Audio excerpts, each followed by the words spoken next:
Item ಯಾವುದೇ ಇರಲಿ try ಮಾಡಿ ಆಚಿ ಚಿಕನ್ ಮಸಾಲಾ. ಕಾಂಗ್ರೆಸ್ ನಲ್ಲಿ ಈಗ ಮತ್ತೆ ಪತ್ರ ಒಂದು ಹರಿದಾಡ್ತಾ ಇದೆ. ಮೊನ್ನೆ ತಾನೇ ರಾಜ್ಯದಲ್ಲಿ ನೂತನ ಶಾಸಕರು ಫಸ್ಟ್ ಟೈಮ್ MLAಗಳು ಒಂದು ಪತ್ರ ಬರೆದಿದ್ರು ಹೈಕಮಾಂಡ್ಗೆ, ನಮ್ಮನ್ನು ಕೂಡ ಮಂತ್ರಿಗಳನ್ನಾಗಿ ಮಾಡಿ ಜನ ನಮ್ಗೆ ವೋಟ್ ಮಾಡಿದ್ದಾರೆ, ಹಾಗಾಗಿ ಅಟ್ಲೀಸ್ಟ್ 5 ಜನ ಹೊಸ ಶಾಸಕರಿಗೆ ನೀವು ಮಂತ್ರಿ ಸ್ಥಾನ ಕೊಡ್ಬೇಕು ಅಂತ ಪತ್ರ ಬರೆದಿದ್ರು.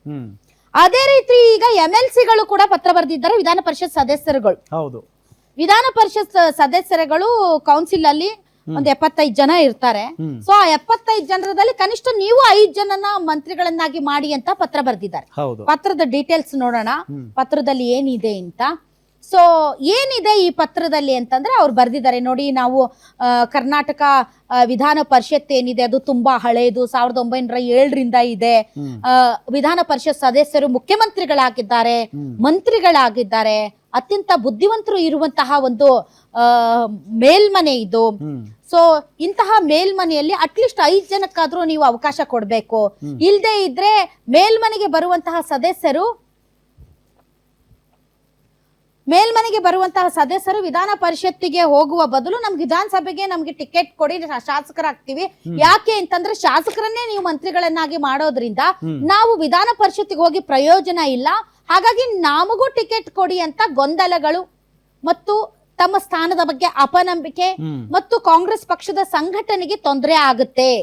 ಹೀಗಾಗಿ ದಯವಿಟ್ಟು ನೀವು ಲೋಕಲ್ ಬಾಡಿ ಕಾನ್ಸ್ಟಿಟ್ಯೂನ್ಸಿಯಿಂದ ಎಲೆಕ್ಟ್ ಆದಂತಹ ಒಬ್ಬ MLCನ ಟೀಚರ್ಸ್ ಅಂಡ್ ಗ್ರಾಜುಯೇಟ್ಸ್ ಕಾನ್ಸ್ಟಿಟ್ಯೂಯೆನ್ಸಿಯಿಂದ ಒಬ್ರನ್ನ, ಇದೇ ರೀತಿ ನಾಮಿನೇಟ್ ಮಾಡಿದಂತಹ MLCಗಳಲ್ಲಿ ಒಬ್ರನ್ನ, ಒಟ್ಟು 5 ಜನನ ನೀವು ತಗೊಳ್ಳಿ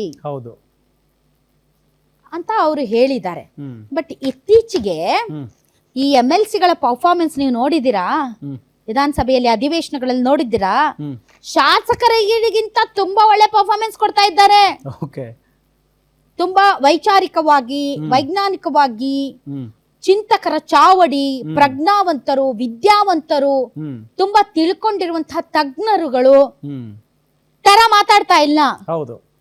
ಶಾಸಕರುಗಳು ಹೆಂಗ್ ಹೊಡೆದಾಡ್ತಾರೋ ಹಂಗೆ ಅದಕ್ಕಿಂತ ಜಾಸ್ತಿ ಇವರೇ ವಿಧಾನ ಪರಿಷತ್ ನಲ್ಲಿ ಒಳ್ಳೆ ಅದ್ಭುತ ಪರ್ಫಾರ್ಮೆನ್ಸ್ ಕೊಡ್ತಾ ಇದ್ದಾರೆ. ಈಗಿನ ಕಾಲದಲ್ಲಿ ಪ್ರತಿಯೊಬ್ರು ಕೆಮಿಕಲ್ ಮಿಶ್ರಣ ಆಹಾರ ತಿಂದು BP ಶುಗರ್ ಬಂತು ಅಂತ ಚಿಂತೆ ಮಾಡ್ತಾರೆ.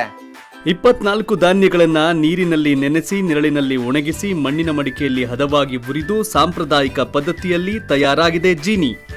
BP ಶುಗರ್ ದೂರ ಆಗ್ಬೇಕು ಅಂದ್ರೆ ಪ್ರತಿದಿನ ಜೀನಿ ಕುಡಿಯಿರಿ. ಹಾಗಾಗಿ ನಮ್ಮನ್ನು ಮಾಡಿ ಅಂತ ಮಾಡಿದ್ರೆ ತಪ್ಪೇನು ಇಲ್ಲ. ಸೊ ಈ ವಿಚಾರನ ಎಷ್ಟರ ಮಟ್ಟಿಗೆ ಅವರು ಪರಿಗಣಿಸ್ತಾರೋ ಗೊತ್ತಿಲ್ಲ.